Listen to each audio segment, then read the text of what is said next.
Эта история произошла в одной небольшой, далекой деревушке на севере, в Сибири, где на окраине жила одна пожилая, но крепкая старушка, которая жила на свою небольшую пенсию и имела свое хозяйство.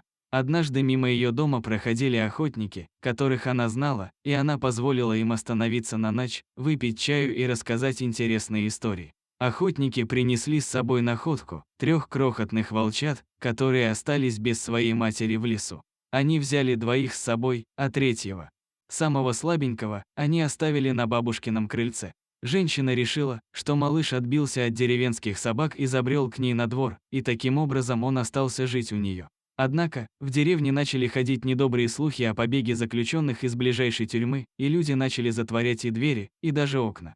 Наша героиня жила на окраине деревни, и ей не дошли новости о побеге заключенных. Возможно, старушка и не обратила на них внимания, рассуждая, что никому она не нужна.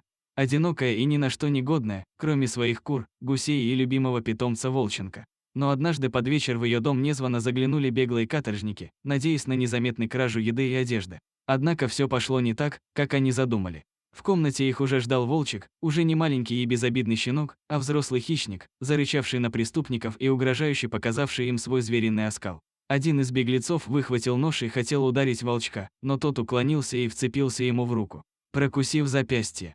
Хоть преступнику удалось ранить лапу животного, нападение волчка заставило их понять, что перед ними взрослый и опасный хищник. Забрав раненого приятеля, преступники попытались скрыться, но собаки-сторожа Умок и Барсик услышали чужой запах и запах крови, и разразились лаем и вой, что вывело на улицу всех жителей деревни с топорами, вилами и ружьями. Беглецов поймали и сдали участковому, а волчок, благодаря своей отваге, пошел на поправку.